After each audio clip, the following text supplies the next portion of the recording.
Hello everyone, my name is Avery Ortiz, and today for the ELA and Social Studies presentation, I chose to read Getting Out the Vote by Stephen Otofinski. This is a great book for grades 3 through 5, and for my strategy, I decided to do an election presentation. Since students are getting to learn all about voting and how voting came to be, I decided that students will get to choose between two different activities. They will either get to vote for extra recess or they will get to vote for an ice cream party. The presentation part comes in because students will first show of hands of which activity they would prefer, and they will get to work with a group and come up with a debate as to why their activity should win. Once both halves of the class present as to which activity they would prefer, they will actually get to host a real election for the activities, and then once the election is done and the votes are counted, students will actually get to participate and do the activity as a whole class. So it is a great way to get students collaborating with each other as well as working on presentation and speaking skills. And then throughout the read aloud, they're working on their listening and comprehension skills because what they learn in the book will help them with their election and their presentation. Let's get started with the read aloud. Introduction. A citizen is a member of a country. Citizens of the United States have many rights. One of the most important rights that we have is the right to vote. In this country, the government is chosen by the people who live under it. So when we cast our vote every year on election day, we elect the people we want to represent us in government. We vote for many public leaders, including the town mayor, the state governor, and the lawmakers in Washington, D.C. Every 4 years, we elect the president and vice president. Who can vote? There are many requirements that must be met in order to vote. Voters must be 18 years old, and they must be citizens of the United States. They must also be residents of the town or city where they vote. That means they must live in the same area where they vote. Voters do not have to be rich, and they can be any religion. But this was not always true. The requirements to vote were once very strict. Some groups of people had to fight long and hard for the right to vote. Chapter 1. From the few to the many. America once was made up of just 13 colonies. During that time, very few people had the right to vote. Leaders of the colonies felt that voting was very important. They felt only rich white men who owned land should be able to vote. Men who could vote elected other men who thought and acted in very much the same way as they did. They thought that only these men had the time, the education, and the kind of experience needed to make the right decisions. This voting system carried on even after the United States became a free nation in 1776. In the 1820s, the rules deciding who was allowed to vote began to change in some states. Voters no longer had to own property, but they still had to be white males. By the 1840s, all white men were automatically given the right to vote, but women still couldn't vote, and neither could African American people. In 1863, slavery ended. In 1870, the 15th Amendment to the Constitution was passed, giving African American men the right to vote. This was a significant historical event. Several states in the South did not agree with this. They did not want to share the power with African Americans, so they set up ways to work around the law to keep African Americans from voting. So each page in this book also gives fun facts about what the chapter is talking about.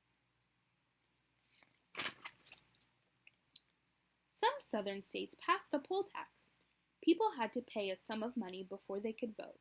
Many African Americans as well as poor white people didn't have the money to pay this tax. If they didn't pay the poll tax, they couldn't vote. Some states also required people to take tests in order to vote. Many African Americans hadn't been taught to read or write, so they couldn't pass the test. For African Americans who could read or write, the tests asked difficult questions about state laws. In 1915, the Supreme Court ruled that such tests were unfair. Despite that, unfair voting practices continued for a long time in some parts of the South.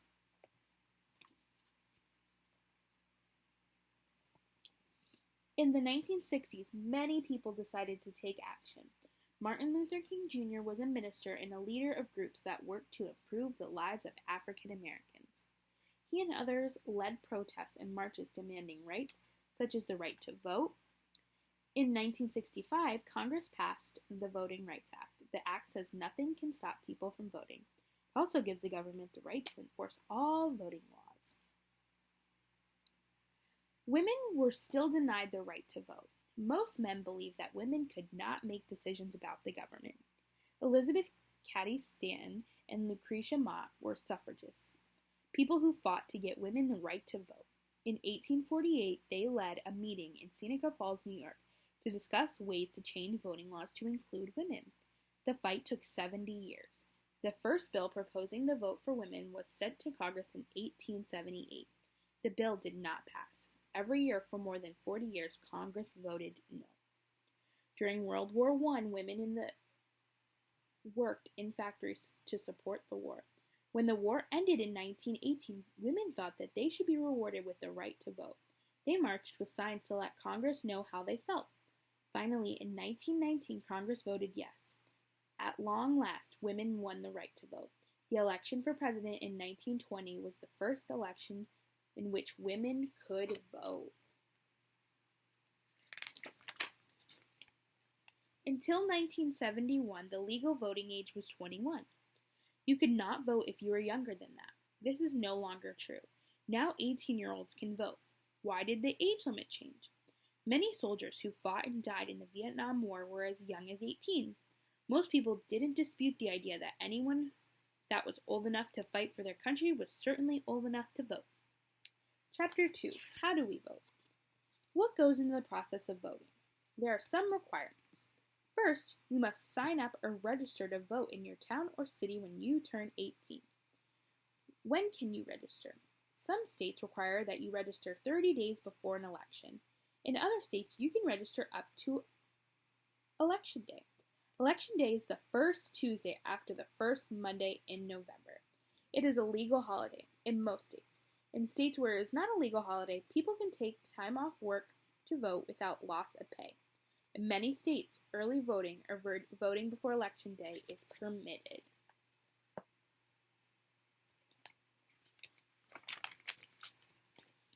People vote at a polling place near where they live. It may be in a school, town hall, or other building. Voters are given a specific place to vote. When you get to your polling place, you check in at a table. Workers have lists of all registered voters in the area, and they check off your name. You may have to sign in too. This is how they know each person only casts one vote. Now you head to the voting booth. You draw the curtain. It's time to cast your vote, which is why there is a curtain around the voting booth. This lets you cast your vote in private.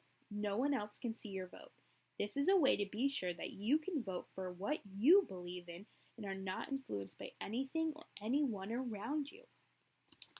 Some states use paper ballots, and you vote by checking off your choice. Some states have you fill in a circle next to the name of the person you choose. Other states have you vote by punching a hole on a card. Or you might vote on a voting machine. You show your choice by moving a lever next to the name of the person by your choice. The newest way to vote is by computer. You pick the names you want to vote for by touching them on a screen.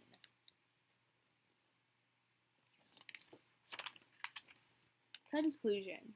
We have many rights, and voting is an important one.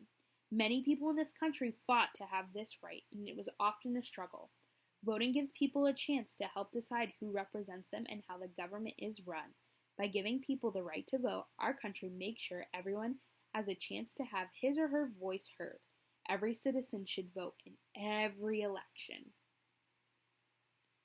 This is a really great book and strategy to use in your classroom, and getting students involved in voting really is a great thing to introduce young so that by the time they're 18, they know how to vote, where to vote, and things like that. Thank you.